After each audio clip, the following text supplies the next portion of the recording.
Assalamualaikum warahmatullahi wabarakatuh. Nama saya Muhammad Lili Fasya, NPM terakhir 170233. Saya kali ini akan mempresentasikan mengenai peralatan kandang unggas.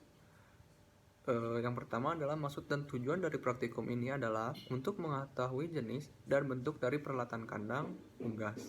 Dan yang kedua adalah dapat mengetahui kegunaan dari peralatan kandang unggas tersebut. Landasan teori ini adalah unggas yang dipelihara dalam kandang memerlukan perlengkapan pendukung berupa peralatan kandang agar proses pembagian produksi atau berjalan lancar dan menghasilkan performa yang sesuai diinginkan maupun optimal produksi daging maupun produksi telur. Yang pertama adalah tempat makan. Tempat makan unggas terdiri dari berbagai bentuk, ukuran maupun jenis. Bentuk makanan pada dasarnya berbentuk bulat atau disebut dengan round, dan bentuk memanjang atau yang disebut dengan trough. Bahan tempat makanan biasanya terbuat dari plastik, seng, paralon, bambu, ataupun bahkan kayu. Bentuk makanan yang bulat ada yang konvensional dan otomatis. Bentuk makanan bulat yang konvensional disebut round feeder atau hanging feeder dengan ukuran 1, 3, 5, 7, bahkan sampai 10 kg. Tempat makan hanging feeder ini yang sering digunakan biasanya berkapasitas 3, 5, sampai 7 kg. Tempat makanan untuk DOC atau anak ayam disebut dengan feeder tray. Sekarang adalah tempat minum. Seperti halnya tempat makan, tempat minum juga terdapat berbagai bentuk dan ukuran. Tempat minum yang berbentuk bulan biasanya disebut dengan round waterer atau drinking bell. Terdapat berbagai ukuran, adalah 600 ml, 1 liter, hingga 1 galon, bahkan sampai 2 galon. Bentuk tempat minum bulat ini yang otomatis ada yang otomatis ataupun yang konvensional. Selain bentuk bulat, tempat minum juga ada yang berbentuk cup, nipple, atau kombinasi dari kedua jenis tersebut. Yang selanjutnya adalah alat pemanas atau disebut dengan brooder.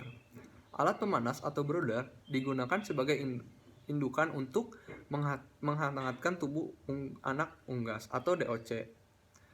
Jadi mengganti indukan agar suhu tubuh anak sesuai dengan lingkungan sekitarnya.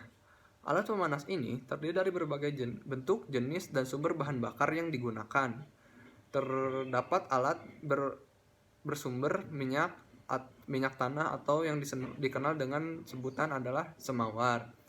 Dan ada juga pula yang bersumber bahan bakar gas yang disebut dengan gas olek. Dan bahkan ada yang bersumber batu bara. Selanjutnya adalah sarang atau nest, tempat ayam bibit petelur untuk meletakkan telurnya agar telur tersebut tidak retak atau bahkan pecah. Dikenal dengan berbagai bentuk. Yang pertama adalah single nest, itu bisa untuk sarang yang menampung 3 bahkan sampai 5 ekor ayam. Yang kedua adalah community nest. Sarang ini ukurannya adalah 60 x 240 cm. Dan tiap sarang itu digunakan untuk 35 bahkan sampai menampung 35 ekor ayam. Yang ketiga adalah the roll away nest. Jadi ini tuh sarang yang tidak berbeda dengan single nest atau community.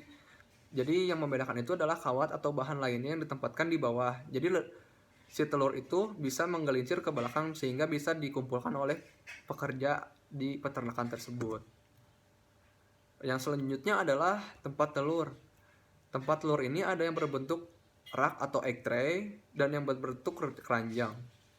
Egg tray yang terbuat dari plastik atau kertas tebal itu biasanya ya, yang khususnya dengan kapasitas 30, 36, 42, 54 butir.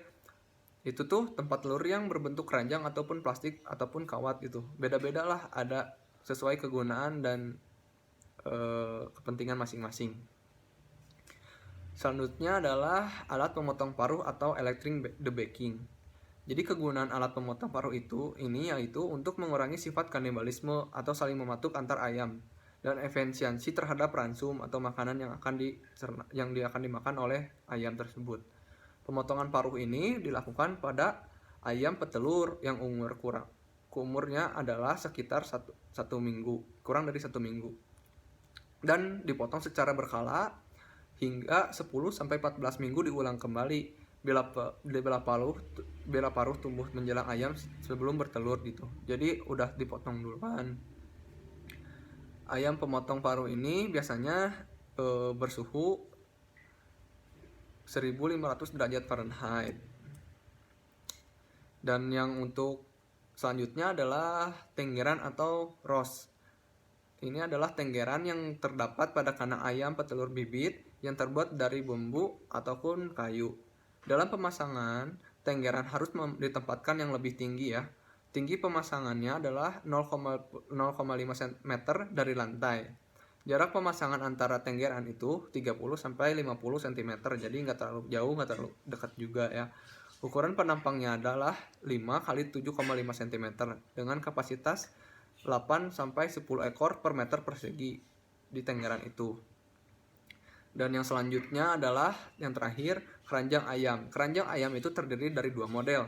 Model yang pertama untuk pengangkutan DOC dan model yang kedua adalah pengangkutan ayam yang telah dewasa. Biasanya digunakan untuk dari kandang menuju RPH atau rumah potong hewan atau RPU ya. Dan ini tuh adalah mesin tetas yang terakhir. Mesin tetas merupakan alat bantu untuk menetaskan telur sebagai pengganti induk ayam atau entok ataupun bahkan unggas-unggas yang lainnya ya. Dan yang pertama itu kenapa harus memakai mesin tetas? Yang pertama, tingkat keberhasilan penetasan itu lebih tinggi. Kalaupun ada telur yang tidak dapat menetas karena bibit mati atau tidak dibuahi pejantan, maka telur dapat dipisahkan gitu cukup dan masih cukup baik untuk dikonsumsi. Yang kedua adalah dengan menggunakan mesin tetas, telur dapat ditetaskan terus-menerus gitu tanpa mempengaruhi musim ataupun cuaca di lingkungan sekitarnya. Yang ketiga adalah anak ayam yang telah menetas jadi lebih terjamin kelangsungan hidupnya. Jadi setelah menetas itu ayam masih tetap bisa dihangatkan di dalam mesin tetas tersebut. Jadi tetap aman dari jangkauan predator juga tetap aman. Dan yang terakhir adalah induk ayam tidak perlu berhenti dalam memproduksi telurnya. Jadi yang diakibatkan oleh masa pengeraman. Jadi ayam tuh kalau misalnya udah bertelur dan mengerami dia malas menetasnya lagi gitu. Jadi tidak mempengaruhi itu tuh. Jadi alat dan bahan praktikum kali ini adalah tempat makan unggas, tempat minum unggas, alat pemanas atau brooder, keranjang telur, rak telur, keranjang ayam, electric baking, dan OPH atau overhead proyektor. Jadi bahannya itu transparansi ya. Jadi cara kerjanya itu perhatikan gambar-gambar sampel peralatan kandang gitu. Serta peralatan pendukung pada proses produksi unggas ini. Terus kemudian catat dan ya udah tinggal observasi gitu. Ya udah. Dan sekian presentasi saya. Terima kasih. Assalamualaikum warahmatullahi wabarakatuh.